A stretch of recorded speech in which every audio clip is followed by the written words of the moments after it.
So what I'm going to do is go through the basics of how to think about money. And I decided that I was going to change my family tree because so I decided I went to high school and I was fortunate that I could play a saxophone pretty good. I got a full music scholarship my first 2 years to go to college, but I was a business major, and the university I was going to wouldn't pay for a musician for a business degree. So I went through ROTC my last 2 years of college. So when I graduated from college, I was a second lieutenant in the Army Reserves. I was also in the Army Reserves at the same time. But so shortly after that, I went to college, graduated a degree in business from North Texas State University. And then once I did that, I got a job in Dallas, Texas, working for Mervyn's Department Stores. I don't know if you ever heard of them. But I was in the Dallas store, which is a corporate store. And there, in the break room, there are 5 red pins stuck in Atlanta, on the map around Atlanta. And I asked my boss, so what's going on here? They said, we're picking up in 5 stores in Georgia.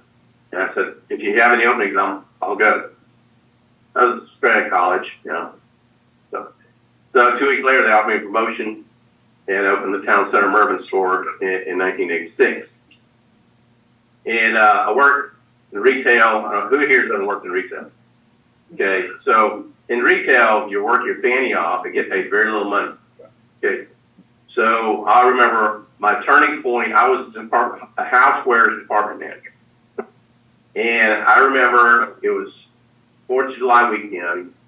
We were having a big houseware sale, and all my friends were out on the lake swimming and water skiing and all that, and I was in the store watching 2 ladies buy their Blue Goose cookie jars. And I was getting paid, and with a college degree, $13,000 a year. Okay, so I said, this isn't working. So I need to do something else. So one of the guys I was in the Army Reserves with said, he was another lieutenant, and he said, I think he'd be a good stockbroker. He'd been a stockbroker. So I said, yeah, that makes sense. I always had interest in money. I started collecting coins when I was in 6th grade. I had a safe when I was in high school. And I was always thinking about money. And so sure enough, I found a firm to hire me and here in Atlanta. Took the exam. I didn't get the right exam the first time, so I had to take it again. So it's a Series 7 test, which is a fairly difficult test. It's a 4-hour exam. So you take 2 hours, take a break, come back, go eat lunch, and come back, take the second 2 hours. I was trying to make 100 on it, so I ran out of time, so I didn't pass it the first time. So anyway, I passed the second time, and the boogie about that day. And you got to remember, no one in my family ever had an investment, so I was starting from scratch. And so I passed the second go, and so I started my career in financial services in late 1987. And so and I was in the business for a while. I was with different brokerage firms, and I would work my tail off, trying to get going, trying to learn it. You'll realize. Let me tell you about the financial services industry. The advisors are not very well trained. Okay, my experience when I took my test, sat for my exam, and passed my test. I walk in the office the next day, and my boss says, "There's your desk, there's your phone book, go to work." That was my training. Okay, so I was hired with 60 other guys. So I realized I didn't know what I was doing, and who am I to give financial advice when I don't even know what's going on? I passed the test, right? But I didn't know any more than that. And so what I always do is find somebody that knows more than I do. So I started talking to guys that have been around for a while. So anyway, I got some guys, finally found a guy to take me under his wing, teach me some stuff, start making some money. This is in late 80s, started making 10. After they had piles of retired Teamsters employees that were getting $2,000 a month pensions. They're now getting $1,010 a month pensions. Okay, why are we in the situation we're in? Number one, like I said, the Social Security Administration, when they first came out in 1935, the objective was that if you make it 65, you're only supposed to live about 30, 62. So what happened is all this money, all these people have been drawing from it for a long, long time. Same thing was going on with pensions. Okay, all the pensions were written in the 50s and 60s. All the pension plans that exist were written during the 50s and 60s. Most of the major pensions are now held by PBGC, Pension Benefit Guaranty Corporation, which is an arm of the federal government. Again, an example of that is Delta Airlines, okay, and several other companies, several other organizations over the years had pensions. And they're putting money in the pensions. But what happened is the money going out of the pension was at a faster rate than the money going in the pension. So what the federal government would do, what the companies would do is bankrupt the pension and give it to PBGC. So when PBGC got it, they'd take the money and say, okay, instead of you getting $2,000 a month, all we can afford to give you out of this money that's we're left over here is $1,010. Okay. Well, Eastern Airlines employees, for example, are getting like $200 a month. Okay, when they retire. Okay, state pensions are in bad shape too. The state of Georgia, DOT pension, GBI pension, and TRS, which is the teachers' retirement system, are all at least $14 billion in the hole. Okay, and because the demand for the money.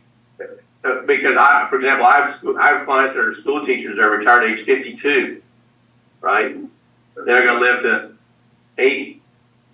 So they're going to be drawing from it for a long time. They're going to draw 60% of their best 3 years for the rest of their life.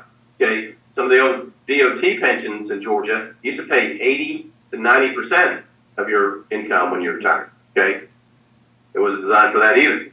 Okay, so and what's happened? All these state pensions are getting worse and worse shape. So if you have a pension, that's great, but don't lean on it too hard. Okay, you need to have a plan. In life, you need to have a plan B. Right? And so yes. And a C maybe. Yeah. Things aren't always going to work out. So there's that. So let's talk about the first thing we want to talk about is and this doesn't come up in your book until where's the rule of setting to? Saw it earlier. Page 15. Page 15. Go to page 15. It's a simple little formula that if you use it all the time will change your life. Okay. It's so simple, but none of us know it. Okay. Okay, what it is, the rule of 72 says you take the number 72, okay, divided by the interest you're earning or paying.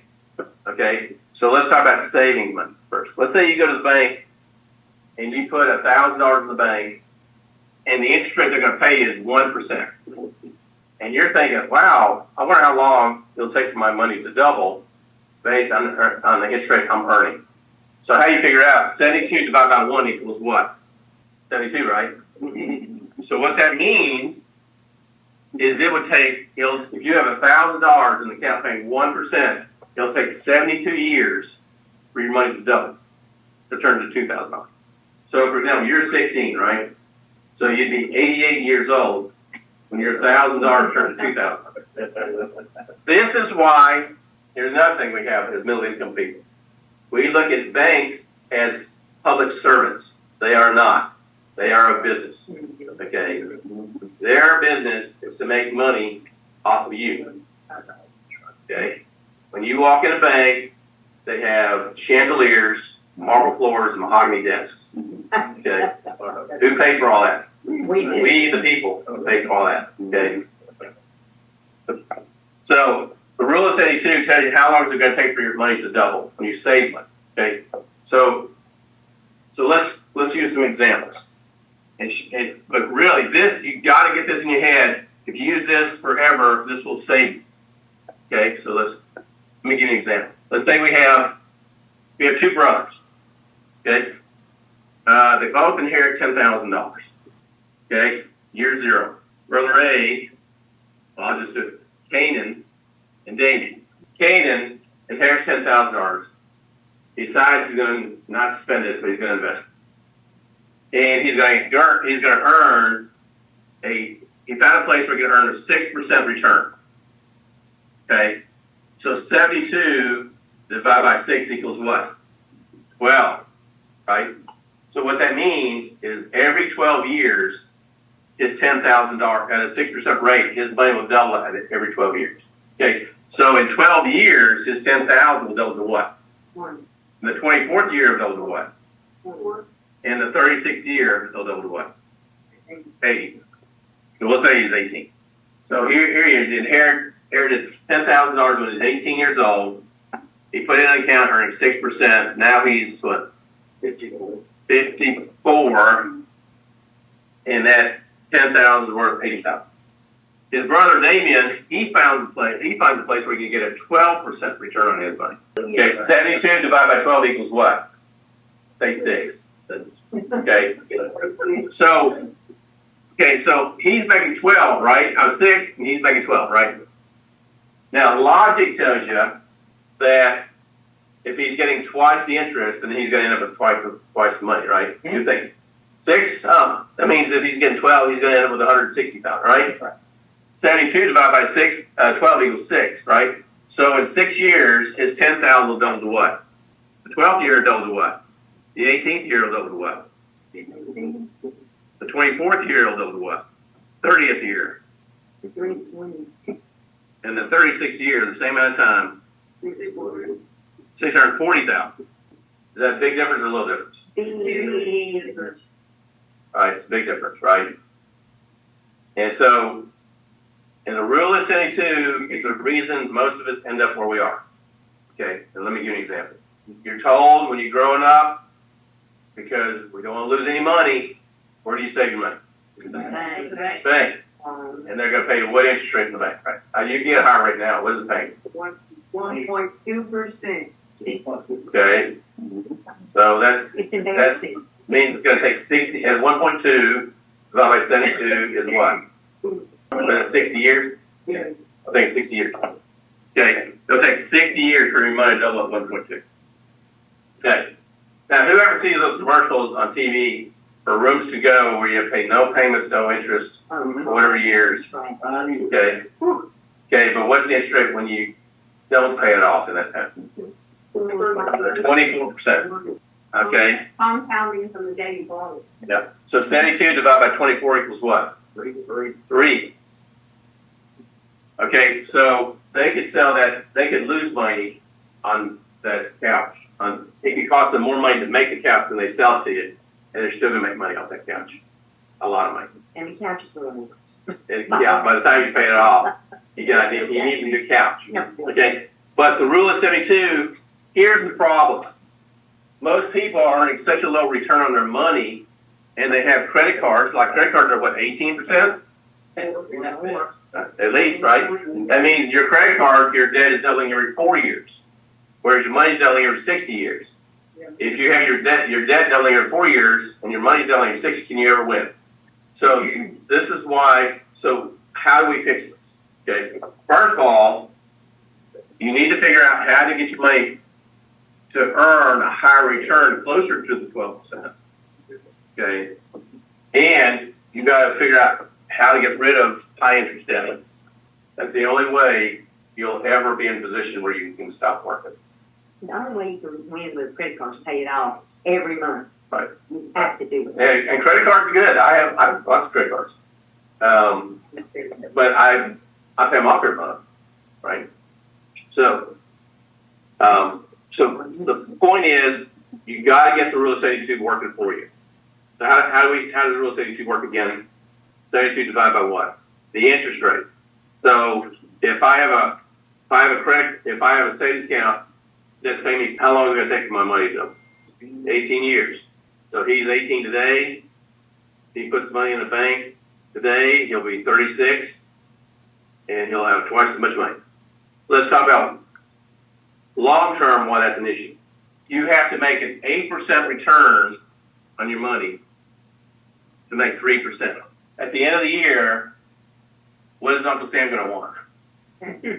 Their share, right? Everybody has to pay their fair share, right?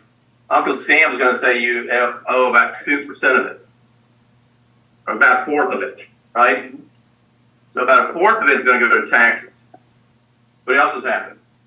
Is gas more expensive? Are groceries more expensive? Right? On average, historically for the last 50 years, inflation is somewhere around 3%. We have years where it's less than that. We have years where it's way higher than that. But historically, it's around 3. Okay? So we got 3% of the money going to inflation. So if you take out taxes and inflation, you make 3. Okay, let's look at the same guy making 4. Part of it goes to taxes, 1%, right? And then 3% went to inflation. So what do you end up with? 0. So you can't buy more goods and services than you could when you started. Okay, so your money has to make more money. But here's the problem with that. With everybody in this room, including me before I got in this room, is to make more than 4% of your money. That means you need to incur risk, right? You have to be willing to have your money fluctuate. And when you're middle class, that's an evil. You should never let that happen. Because we all had an uncle or a great uncle or a great granddaddy during the Depression that lost everything he had. And the family continues reminds everybody about it for the last 100 years. Right? We all know about Uncle whoever that lost all his money during the Depression. And anytime you try to invest your money, we're reminded of it.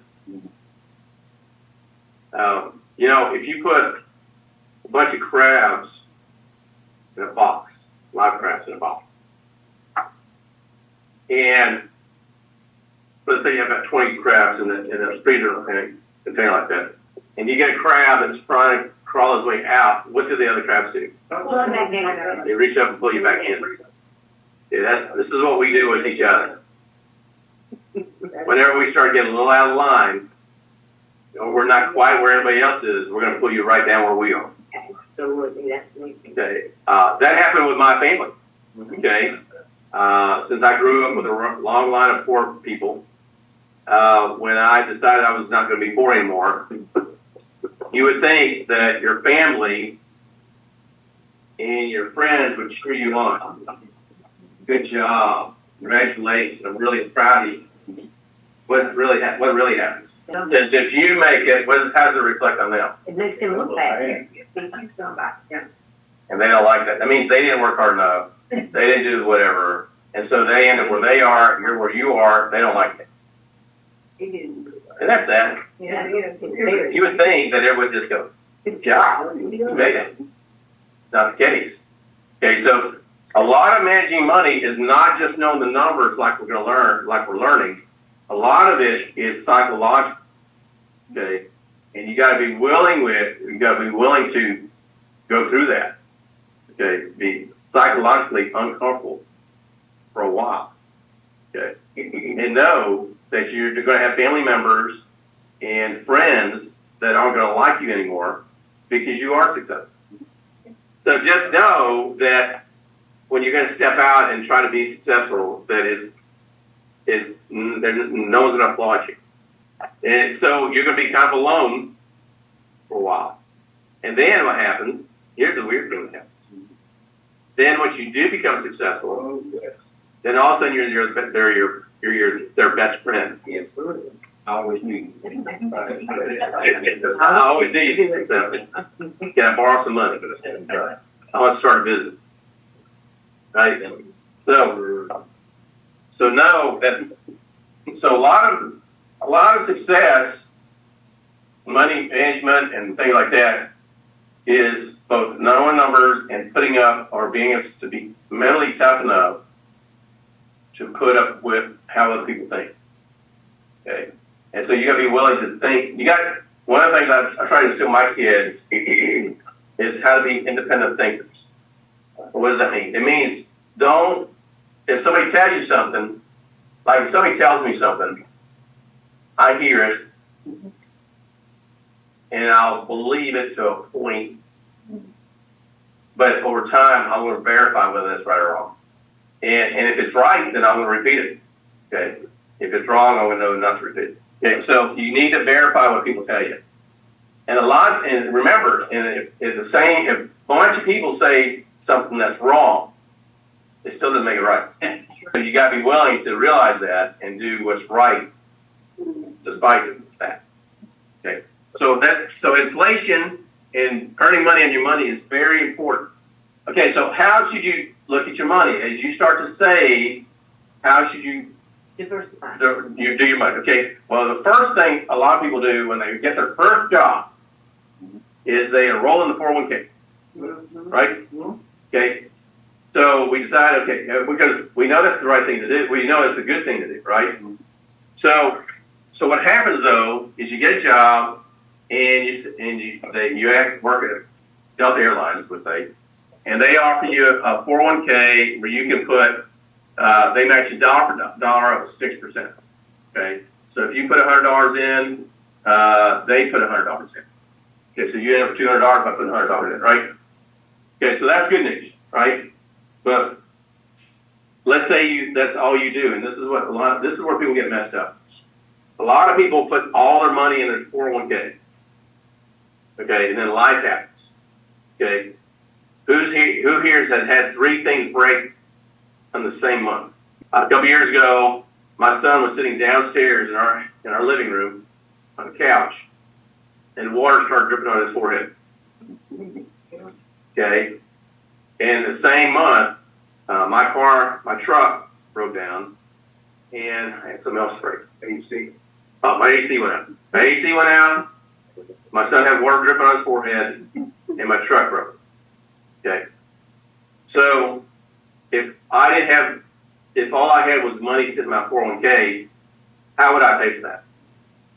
If you didn't have it. How would you pay for it? Well, we put it on a credit. We put our Home Depot card to fix whatever. We put it on a card, right? But what's the problem with that? High interest, right? Now we're paying 24%, 18% interest on our issue. So it's hard to fix that, right? So what do?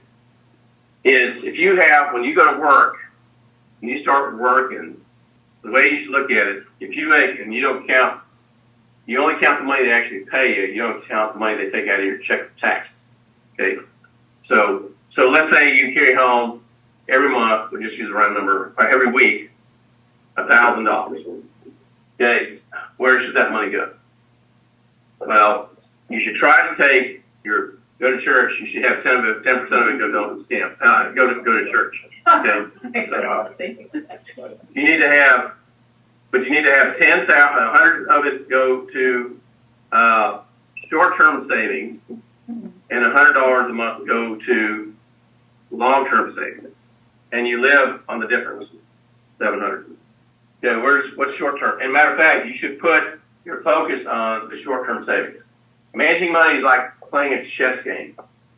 Who here plays chess? Okay. The key to chess, or any game, if you have a football team and all they have is a great offense but no defense, are they going to win? No. You're going to kill it, right? Let's say they have all defense but no offense. How are they going to do? They're still going to lose, right? So the key is having an offense and a defense. Okay? So your short-term savings is your defense. And your objective, if it takes you, I'll just use the number, $4,000 a month to pay all your bills. Okay? Gas, groceries, food, everything you take for living. Okay? $4,000, whatever. Then your objective is to, as fast as you possibly can, to have at least 3 times, just 6 times that. Okay, so you need to have at least 12,000 to 24,000 in your emergency fund. Okay. That's your high priority. That's more important than just about anything, because this will keep you out of debt. This is your defense. It also will keep you from touching your 401k where you want to. So you need to have 3 times what it takes to live in your emergency fund as fast as possible. Do you keep it on the bank? No. So the way you should do it, let's say it's $12,000. $4,000 accounts. So you keep 4 of it in a money market account. That makes about 2%. You keep another 4% of it, another fourth of it, another 4,000 of it in like a floating rate fund that pays about 8 to 9%. And then you put the last little part in an account that makes about 10%. Okay. And your objective is something breaks, you try to only touch the money market money first. Lowest earning interest is what you use first. If you have to spend more than the 4,000, then you go to the next one. And you have to spend more than the next, then you go to that one. Okay. So, but you try not to, because if you don't have to spend more than the 4,000, you still got 8,000 making pretty good money for it. And as soon as you use it, you try to put it back. This is where most people mess up. The short-term, most people don't have any short-term savings. Who remembers a couple of years ago when the federal government didn't work on the budget or whatever, and they didn't pay federal employees for a couple of weeks? How long did it take for everybody to be up in arms? A couple days, right? Why? Because they couldn't afford to miss one paycheck. Ask yourself, how many paychecks can you miss? You need to be able to miss at least 3 to 6 months worth of paychecks. You have to be able to do that. Because what can happen? Is it possible you could get fired? Yep. Is it possible your company could go out of business? Yep. Is it possible you could get injured or sick or something where you couldn't work? Right? So you need to have this. Okay? You have to. Okay? Because what most people do is they don't have the emergency fund. They put all their money in their 401k because their boss told them you can borrow from it. Okay? Which you should never, ever, ever, ever, ever, ever, ever, ever do. When should you do it? When should you borrow from your 401k? That's right. You should never touch retirement money, even though other people told you could do it. You should never do it.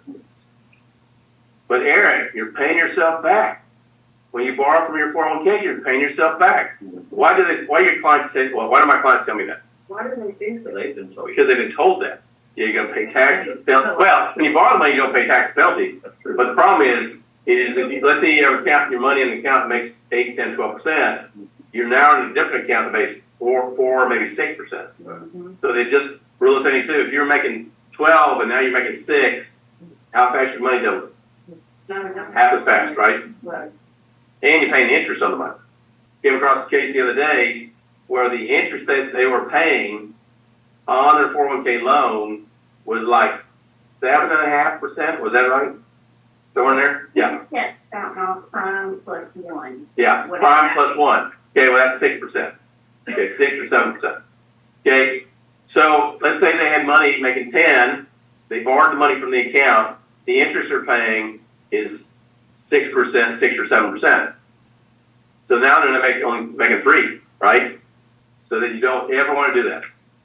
And the only way you can avoid that from happening is you have to have the emergency fund plan. You got to keep your expenses lower than your costs, right? Most people that have really, really nice cars and really nice houses, did not pay for any of that stuff. It's all debt. Okay.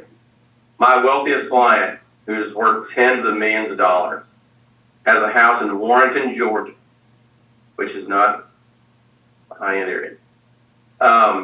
If you drove by his house, you would say it's worth maybe $100,000. But he has tens of millions of dollars.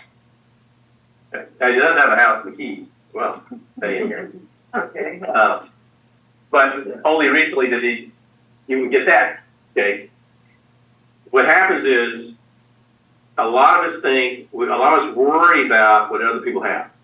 You need to play your own game. You need to run your own route. You have to run your own path. Don't worry about what everybody else is doing. Focus on what you have to do. Recording in progress. 2008, something like that. I don't know. Anyway, after that, I bought the car sitting out there, the VW Passat. Why did I buy it? Runs on diesel. It's 50 miles a gallon. Okay, I can push it. I'm going 8 miles down. I'm still getting 50 miles a gallon. Okay. Now, everyone else I know that does what I do, what do they drive? They drive BMW, high-end BMWs. They drive high-end Mercedes. They drive all these other things. Okay. Why? Why did I choose not to buy all this stuff? You're not trying to stay right. The car is the way to get my butt from one place to the other. It's not asset. Huh? It's not asset. It's not an asset. You hit on something. Okay. Good point. Okay. We tend to want to put our money in liabilities. Let's talk about what are liabilities. Anything that costs you money is a liability. Well, number one, kids. Kids are a liability. We love our kids, right? I give my life for my kids. Absolutely. Okay? But kids are not money makers. Okay? Unless you have a child star in your family, you're probably not going to make any money off your kids. Okay? And you probably don't want to depend on whether they're going to pay your way through retirement, right? You want to depend on them to pay your way through retirement, Lulu? So you focus on putting your money in assets and try to put as little money in liabilities as possible. A house is not an asset. A house is a liability. I have this conversation a couple times a week. And I've had this conversation for years. Because what happens is we get things drilled in our brainies as being true that are not true. Let's talk about houses. Okay, if I have a house, $250,000 house here, and another $250,000 house here, that are right next door to each other. This one's paid off. This one, the mortgage is still $250,000. You owe, there's no equity in the house. And then they're in the same neighborhood. They look identical to each other. They're maintained the same. A year from now, which one's going to be worth more than the other? Neither one. The value of the house has nothing to do with how much money you got in the house. And nationally, for the last 50 years, the average house appreciation value is, the actual value is 4.3% a year. But it doesn't matter if you have a house to pay for, you owe $250,000 on it. It's going to still go at the same value, right? So here's the problem. If you paid cash for this house right now, there's $250,000 in that house. What rate of return are you making on $250,000 that's in that house? Zero. You're making zero money. Here's another thing. Your kids want to inherit your house. They do not. When you buy a house, should you do a 15-year mortgage or a 30-year mortgage? 30s. 100% of the time. Okay, let's talk about that. Why? Okay, first of all, why do we say 15? Because in our brainies, okay, and when we talk to the real estate agent or the mortgage people, here's how the conversation. Well, the more you put down, the least your house comes to be. Right. Right? Is that a true statement? No. But it actually is a true statement. Your payment will be lower. But how much did you have to pay to get that lower payment? That's the question. Okay. So did it cost you money to get a lower payment? The answer is it cost you a bunch of money to get a lower payment. Okay. Because we're taught to think defensively with our money. We make decisions based on how not to lose something. The problem with it, our very thought that things makes us think we're going to keep from losing it is going to make us lose it. For example, is it possible that these people, two people live in this house, one's paid off, one's $250? If we had a bad economy, and is it possible those houses could go down in value? Oh, absolutely. Could they be worth $200? Yes. Okay. So if you have $250,000 sitting in a house that now worth $200,000, and you decide you didn't want the house anymore, you'd have to sell it at $50,000 loss, right? Okay. That's what happened to me here in Griffin in 08. When I built let me tell you, whenever I decide to do something, I do it at the worst possible time. Okay, that's the way my life has always worked. I became a stockbroker in October of 1987. What happened in October 1987? It was the biggest one-day crash in the stock market in U.S. history. The market dropped 20% in one day. And there I was. I joined Primerica in September of 1991. 1991, Primerica had a net chargeback for the year. They were sucking in financially, they were in bad shape. Okay. And then when I decided to build a house, is when the economy went down the toilet. Okay. So I was stuck with a house that was worth 40% less than it was the year before, and worth less than what I could sell it for. So I was forced to rent my old house out for a number of years until I could afford to sell it. Okay, so I always tend to, so if you decide, you see me fix to do something, wait a couple of years. Okay, we're taught on the idea of first 50, okay, or pay cash for the house. That's another one a lot of people want to do. Okay, pay cash for the house. But again, many took the money in the house, it no longer makes any interest. Okay, if you need money, again, if you needed this money, how you gonna, if you didn't have a job, let's say you lost your job and you had a house that was paid for, how can you get the money out of your house? What are the options you have? You can sell it. You'd have to sell it because no one's going to give you a loan, are they? No. You can't even borrow money from your paid-off house if you don't have a job. You can't pay them back, and they don't want your house. They want your money. Okay, so if you get a 15-year mortgage, let's say you get a 15-year mortgage, and I'll just use the numbers. Let's say the payment on your 15-year mortgage is $2,000. Well, let's do the numbers real quick. Sure. $250,000 mortgage for 30 years at 6% interest rate. What's the payment? $1,498.88. Okay, do it for 15 years. So that's $1,500, right? 2109. So we're going to say 2109, or let's say 2110, right? Oh, 64. 2110 versus 1,500. Is that fair? That works. Okay, that's the difference between a 15-year mortgage and a 30-year mortgage. Okay.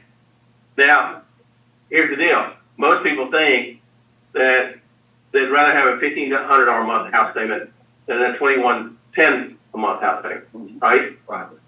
Okay, so it's a $610 difference, right?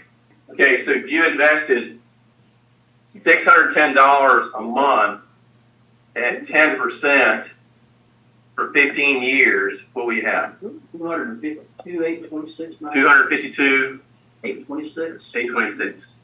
Okay, so you could take the money you could have paid on the 15-year mortgage and saved it in an investment account or put in an emergency fund, right? And in 15 years, you start with a $250,000 mortgage, right? How much money do you have in 15 years? You have more money than you owed on the house, right? Now, if you lost your job, could you put your hands on some money? Yeah. Right? If you died, what would your kids get? They get the house and $252,000. Right? Then you could pay the house off and have money left over, couldn't you? But you shouldn't do that. But or what's 5% of 252,000? That's 12,500. Well, since So it's 1,000. So you could then take, if you wanted to, $1,000 a month off the 252 and pay it on the 1,500 for the next 15 years, and now your house payment would only be $500 a month, and you'd no longer touch the and you wouldn't even touch the principal. And when the house is paid off in the other 15 years, run $252,000 at 5% for 15 years.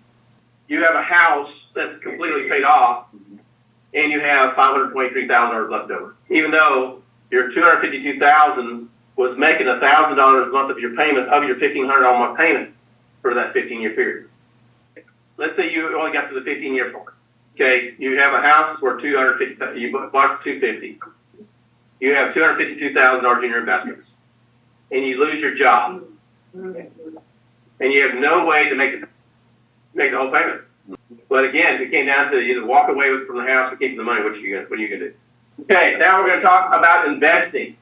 What are the things we've been told about investing in the stock market? What did our family tell us about it? Don't do those risks. You're going to lose everything you got. You gonna lose your money. Why is that? Because the stock market will crash and they'll take all your money. That's right. We're all taught that stock market will crash. Even though it's never done that, by the way, it has gone down, but has it always gone back up? Has it ever not done? No. When I say the word stock market, or the word stock market, what does that, does that sound like a foreign concept? Yes, rich people. Yeah, it does that. It does that. So you think that to be in the stock market, you get to be wealthy, right? That is not the case. The reason you're not wealthy is because you're not in the stock market. You cannot be wealthy without being in the stock market.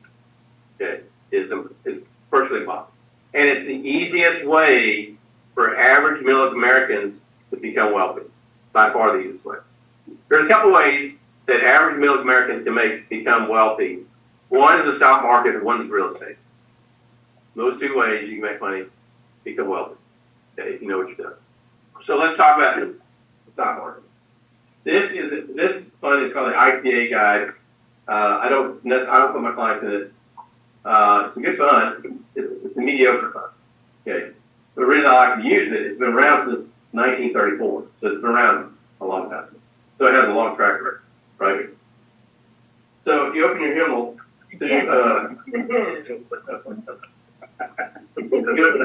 page 9. You see on the bottom, you see all those faces?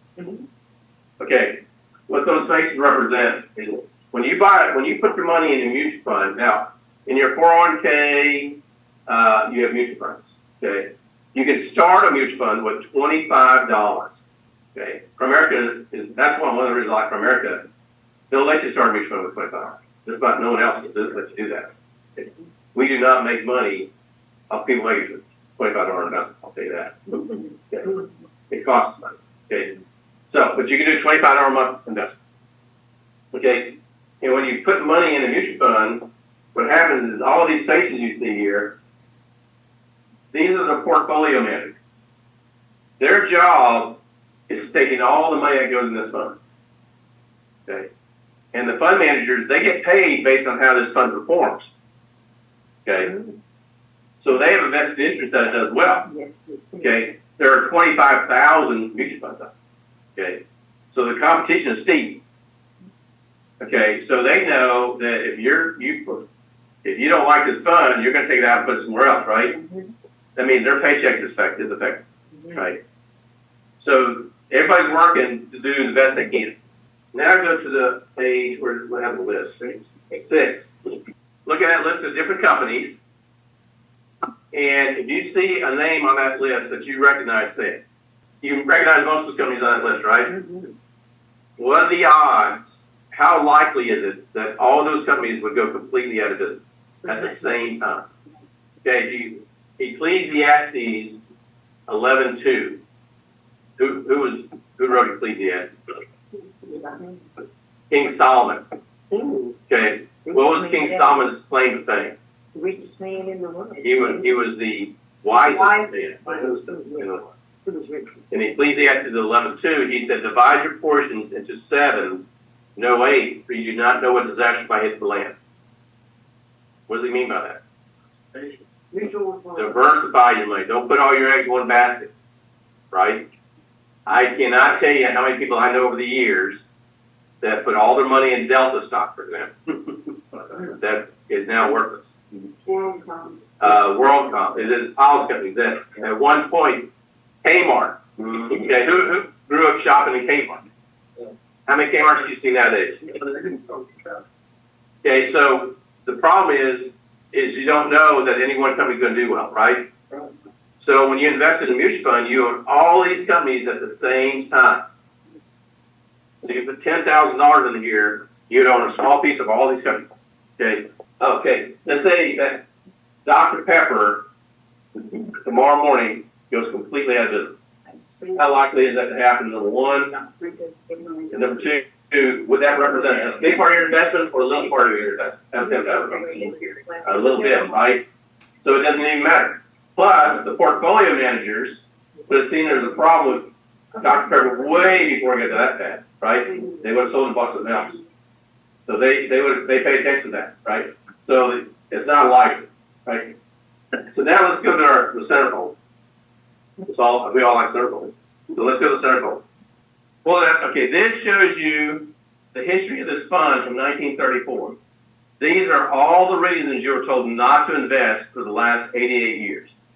Okay, so for example, what was going on the year this fund started? Was that good news or bad news? Was it on the radio? Everything. Did everybody know about it? Everybody knew about it. And was your cousin, your brother, your great grandfather, were they investing money in the stock market or not? No. They were not, because you're here today. Okay? What happened in 1941? The Germans bombed Pearl Harbor. Okay, what happened in 1950? More bad news. What happened in 1958? Well, that must be the only recession we've ever had. No, it's just one of many. Then what happened in 1963? Fascinating. Kennedy was assassinated. Was that on the news? News? Okay. What happened in 1966? Was Vietnam War getting going pretty good, right? Was that good news? I remember as a little kid, Walter Cronkite would come on and tell us what was going on in Vietnam every night. Then what happened in 1972? Get some information, right? What happened 2 years later? He resigns, right? Okay, what happened in 1977? Okay, have we had one of those before?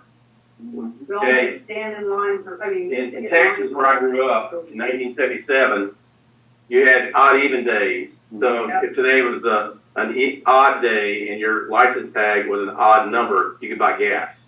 What happened in 2000 or 1999? Y2K. Remember the planes were going to fall? All the planes were going to fall the sky at midnight. No one knew what was going to happen. Everything said 0-0. 2001. What happened? 9/11. Okay, so every year we have some kind of bad news, right? What this tells you, it must mean that you should never invest in the stock market. Right. And if you have a 10,000 in this fund in 1934, if you look at the upper right-hand corner, what is that big number on the right, on top of the balance sheet? How much? What's the number? So hundreds of millions of dollars, right? How many of y'all have hundreds of millions of dollars? Okay, if you look at the bottom right-hand corner in that little gray box, what was the rate of return of this fund from 1934 to today? About 12%, right? So, but if I tell you that you can make a 12% return on your money, what's your first thought? How? Yeah, right. Right. Yeah. Okay. But that's what it did. Okay. And was it only good times that it made the 12%? No. If you look at the bottom here, you see red, blue, and green, blue and red boxes. Yeah. You see them? Mm-hmm. The red boxes are all years the sun went down in value. Oh. The blue boxes are all years it went up in value. Are there more blues or reds? Great. Okay. And like I said, this is a mediocre fund. It's not a great fund. Mediocre. Okay. So there's way more blues than reds, right? Yes, yes. So put your left index finger, 63-year-old, put your left index finger on the year you're born. What year are you born? 60. Huh? 60? Okay. Everybody put your left index finger on 1960. If you look at the very bottom, you see it says $336.00. See that? Yes. Put your 10 years later, look at 1970. What's that $336 worth? 908. 3 times more money, right? And it must mean you made money every year. Are there any red boxes between your fingers? Two. Must be your small losses. What were the losses in those years? 13% and 10%. Were you happy when you got your statements back? It was down 13%? What do people do when they get a statement that shows they're down? They take it out.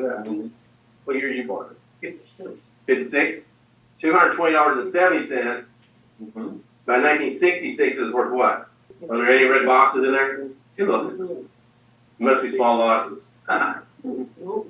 Well, there's 11.9% and followed the following year by 44% plus. Right. So the moral of the story is, there's not a 10-year period in U.S. history where you lost money. Even from there's a 10-year period from 2000 to 2010, known as the lost decade. It's the only time in U.S. history where you only made about a 7.5% return in the market. Historically, the market's averaged about 10.5%. And that's from 1926 to now. but you were told not to invest in the stock market. You have to put money in the stock market. It's the only way you can be able to retire. Did y'all learn anything new? This book, How Money Works book, is a really good book. You should read it, read through it, learn the concepts in it. I'll tell you another piece of fact and information there. In 1962, the Dow went over 1,000 for the first time, but did not close over 1,000. It did not close over 1,000 until 1982, 20 years later. But if you would put money in the market in 1962 in here, what would it be worth in 1982? 1962, you would have put in, Oh, man. you would have put $358, and by 1982, it was worth 10 times that, right? And the stock market never went over 1,000 that whole time. How is that possible that the stock market stayed flat for 20 years, but I made 10 times the money? Because those individual companies like Coca-Cola, all these companies out there, Apple, all these, McDonald's, they're still making money, right? They don't look at the stock market. Okay, when you invest in these funds, you're buying these companies, right? That's the thing. When I go down the road, when our kids are little, and I have my money in these funds, we go buy McDonald's. I say, you own some of McDonald's. When we go buy Home Depot, you own part of Home Depot. When you go buy, I point out all the companies they own part of. They own part because that's what you do. You're buying these companies, and you share in the profits. Our CEO is smarter than presidents all day long. Okay, they're way smarter than presidents. Okay. So politicians was there anything that said anything about any politician's decision that had any effect on any of this money? No. We lose concept of time. We worry about if we got investments today, if we put $10,000 in investment today, and next year at this time it's worth $8,000. How do you feel about it? That's so great. Okay, but do you still own all those companies? Yes. Okay, but then the next year after that it's worth 12. You're feeling better, aren't you? Yes. Okay, that's the way it works. There's going to be years where you do not make money. There's going to be years where it goes down in value. But what we do know is you're going to make you're going to average at least 10, 8 to 10, and that means you still can take out 5. Okay, and that's what you want to look at. Okay, thank y'all.